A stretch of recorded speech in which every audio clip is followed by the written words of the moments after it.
honor your father and your mother. Most people hear that command and think it simply means obey your parents. But the Hebrew word God chose carries a meaning that goes much deeper than obedience. In fact, understanding that one Hebrew word can completely change the way you read the fifth commandment. When God gave the 10 commandments to Israel, he said in Exodus 20:12, "Honor your father and your mother, that your days may be long in the land that the Lord your God is giving you." We often hear this verse taught to children, and rightly so. Children should obey their parents. But there is something interesting here. God did not actually use the Hebrew word that simply means obey. He used the word kavod from the Hebrew root kbd, which carries the idea of weight, heaviness, importance, and glory. So what was God really commanding? And perhaps more importantly, what does it mean to honor your parents when you are no longer a child? What if your parents are difficult? What if you disagree with them? And does honoring your parents mean you must obey everything they tell you for the rest of your life? To answer those questions, we need to look at what this command actually meant in Scripture. Number 1, honor means to give them weight. The Hebrew verb translated honor in Exodus 20:12 is kabed, from the Hebrew root kbd. That same root is connected with words describing weightiness, importance, and glory. Think about the expression we sometimes use today. His words carry weight. We don't mean his words are physically heavy. We mean they matter. They deserve serious consideration. That gets surprisingly close to the biblical idea. When God says, honor your father and your mother, he is essentially commanding his people. Treat your parents as people who carry weight in your life. Don't treat them as insignificant. Don't casually dismiss them. Don't speak about them as though they mean nothing. This becomes even clearer in Leviticus 19:3, where God says, "Every one of you shall revere his mother and his father." The Hebrew word there emphasizes reverence or respectful fear. So biblical honor isn't merely saying yes, mom, or yes, dad. It is an attitude of the heart that recognizes the God-given significance of father and mother. And Scripture shows us the opposite attitude too. Proverbs 23:22 says, "Listen to your father who gave you life, and do not despise your mother when she is old." Notice that last phrase, when she is old. Honor doesn't expire when childhood ends. The way it is expressed may change, but the principle remains. Number 2, honor includes obedience, but it isn't identical to obedience. This distinction is extremely important. The Bible clearly commands children to obey their parents. Ephesians 6:1-3 says, "Children, obey your parents in the Lord, for this is right. Honor your father and mother." Notice Paul's wording. He mentions obedience, and then he quotes the command to honor. They are closely connected, but they are not exactly the same thing. For a child living under parental authority, honoring father and mother normally includes obedience. But adulthood changes the relationship. We see this all the way back in Genesis 2:24. "Therefore a man shall leave his father and his mother and hold fast to his wife." A new family unit is formed. That means honoring your parents as an adult does not necessarily mean allowing them to make every decision for your marriage, finances, career, home, or children. You can disagree with your parents and still honor them. You can make a different decision and still speak respectfully. You can establish appropriate boundaries without becoming cruel or contemptuous. Imagine your father tells you, "You need to take this job." As a child, obedience may have been expected in many areas of life. But as an adult, you might respectfully say, "Dad, I appreciate your advice. I've thought carefully about it, but I believe I need to make a different decision."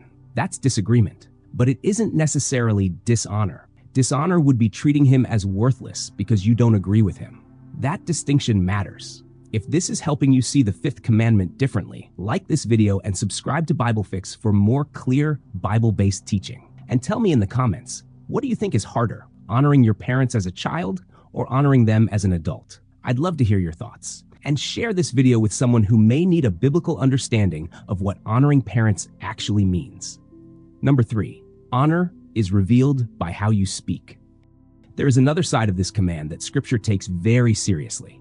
How do you speak about your parents? In the ancient biblical world, publicly treating your father or mother with contempt was not considered a small personality problem. It was rebellion against God's established order. Proverbs 20:20 gives a severe warning about the person who curses his father or mother.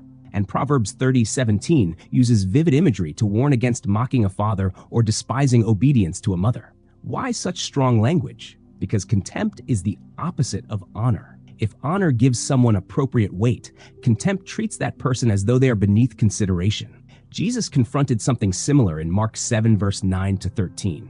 Some people had found a religious excuse for neglecting their parents. Instead of using their resources to care for their father or mother, they could declare those resources Korban, dedicated to God. It sounded spiritual, but Jesus exposed the contradiction. They were using religious tradition to avoid a responsibility God had already given them. Jesus specifically brought them back to the command, honor your father and your mother. In other words, biblical honor isn't merely saying respectful words. It has practical consequences. Your parents should be able to see honor in the way you speak to them, the way you speak about them, and the way you treat them. Number 4, honor can include caring for aging parents. This is where the command becomes incredibly practical. Imagine an elderly mother who can no longer work. Her strength is fading. Her children are adults with homes, jobs, bills, and families of their own. What does honoring her look like now? Certainly not the same kind of obedience they gave when they were 8 years old. Now, honor may look like care. Paul addresses this directly in 1 Timothy 5, verse 4. Speaking about widows and their families, he says that children and grandchildren should learn to show godliness to their own household and to make some return to their parents. Then 1 Timothy 5, verse 8 warns against failing to provide for members of one's household. This shows us something important. Honor can become tangible. It may mean checking on your parents, helping them when they genuinely need help, making sure they are not abandoned in old age, giving your time, listening, providing practical support when you are able. Jesus himself demonstrated this kind of concern. While suffering on the cross, he looked at his mother and entrusted her care to the beloved disciple in John 19, verse 26 to 27. Think about that. Even during his suffering, Jesus did not treat responsibility toward his mother as insignificant. Biblical honor has hands and feet. Number 5, honoring parents never means disobeying God. But now we come to one of the most important questions. What if a parent asks you to do something sinful? Does honor your father and mother mean unquestioning obedience? No. No human authority is higher than God. When the apostles were commanded by authorities to stop obeying God's command, Peter answered in Acts 5:29, "We must obey God rather than men." That principle applies to every human authority. Parents deserve honor, but parents are not God. Jesus also taught that our ultimate loyalty belongs to him. In Matthew 10:37, Jesus said, "Whoever loves father or mother more than me is not worthy of me." That doesn't teach disrespect toward parents. It establishes the proper order. God comes first. So if honoring your parents seems to conflict with obeying God, obedience to God must come first. This is especially important because sometimes people confuse honor with unlimited access or control. Scripture does not require you to participate in sin to prove that you honor someone. It does not require an adult to surrender every decision to parental control. And it certainly doesn't require calling sinful behavior good. You can tell the truth without being cruel. You can say no without mocking.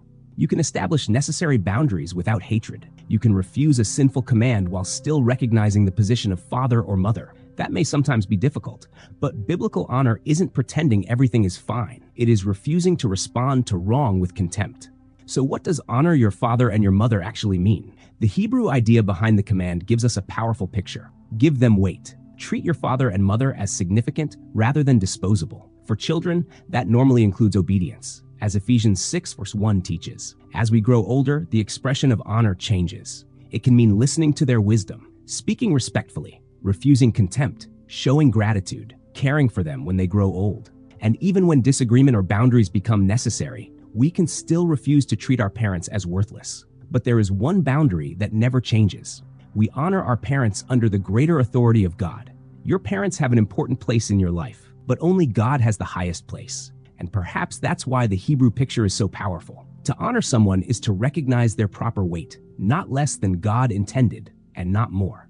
If this helped you understand the Bible more clearly, like this video, share it with someone who needs to hear it, and subscribe to BibleFix for more simple, scripture-based teaching. And I want to hear from you. What is one practical way you can honor your father or mother today? Leave your answer in the comments below. And remember, honoring your parents doesn't mean pretending they are perfect. It means treating them with the weight and respect God says their role deserves, while keeping God himself first.